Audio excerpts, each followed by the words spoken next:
Olá, boa tarde. Agora são 4 horas e 12 minutos. Este é o Justiça Agora. A Polícia Federal cumpre mandados de busca e apreensão em residências de 2 pessoas e em sedes de empresas ligadas ao senador Ciro Nogueira do Progressistas. É a Operação Compensação, que apura possível crime de lavagem de dinheiro e contra a administração pública. As medidas foram autorizadas pela ministra do Supremo Tribunal Federal, Rosa Weber. De acordo com as investigações, as irregularidades foram reveladas nas colaborações dos executivos da JF. Eles disseram ter repassado cerca de 43 milhões de reais em espécie e em doações oficiais simuladas para o Progressistas, em troca de apoio político do partido nas eleições de 2014. O senador Ciro Nogueira teria intermediado algumas dessas transações. A ministra do Supremo Tribunal Federal, Rosa Weber, autorizou o cumprimento de 7 mandados de busca e apreensão nas capitais do Piauí, Distrito Federal e São Paulo, além de intimação para ouvir outros envolvidos. O próximo passo do CNJ é lançar editais de convocação pública de empresas sem fins lucrativos para fazer as pesquisas. O presidente do Supremo Tribunal Federal e do Conselho Nacional de Justiça, o ministro Dias Toffoli, abriu hoje uma reunião de planejamento com integrantes do Conselho Consultivo do CNJ. O objetivo da reunião é definir os temas de pesquisas que serão feitas na gestão do ministro Dias Toffoli à frente do Conselho Nacional de Justiça. Os 20 assuntos foram propostos em reuniões anteriores e são importantes para o planejamento do Departamento de Pesquisas Judiciárias. Ao final da reunião desta sexta-feira, vão ser escolhidos 10 temas.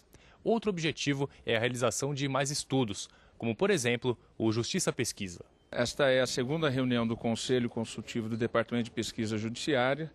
É um projeto que se iniciou em 2012 de decidir quais serão as pesquisas que serão contratadas para o aperfeiçoamento do sistema de justiça para a formulação de melhores políticas públicas. Tivemos uma reunião o ano passado e agora vamos decidir quais serão os editais que serão lançados agora em março, no mês que vem.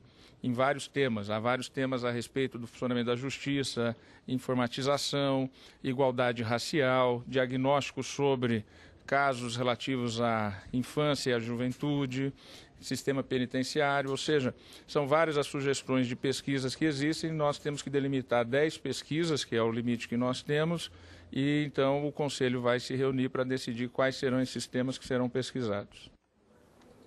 O Banco Santander teve que reintegrar uma funcionária demitida durante licença médica. O caso foi julgado pelo Tribunal Regional do Trabalho da Bahia.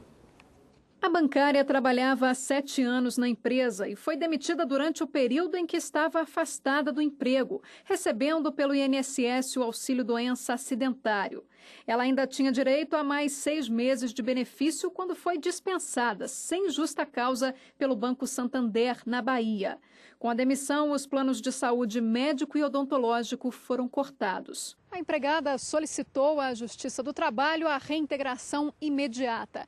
Em primeiro grau, o pedido de tutela antecipada foi negado. Ela então recorreu ao Tribunal Regional do Trabalho, que concedeu liminar para que ela fosse reintegrada, com pagamento dos salários e de todos os direitos trabalhistas. O TRT da 5ª Região, na Bahia, considerou que não seria viável esperar o julgamento da reclamação trabalhista, porque o cancelamento do plano de saúde comprometeria o tratamento da bancária e poderia até mesmo impedir a recuperação dela. O regional determinou prazo de 5 dias para o banco reintegrá-la, com previsão de multa diária de R$ 500 em caso de descumprimento. A decisão teve base em 2 normas trabalhistas. O artigo 118 da Lei 8.213, de 91, garante ao segurado que sofreu acidente do trabalho um prazo mínimo de 12 meses de manutenção do contrato de trabalho na empresa após a suspensão do auxílio-doença acidentário, independentemente de percepção de auxílio-acidente.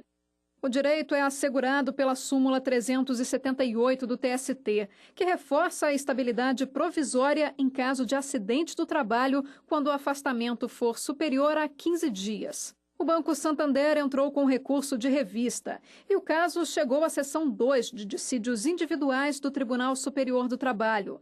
Mas a relatora, ministra Maria Helena Malman, concluiu que não há ilegalidade ou abuso de direito na decisão do TRT.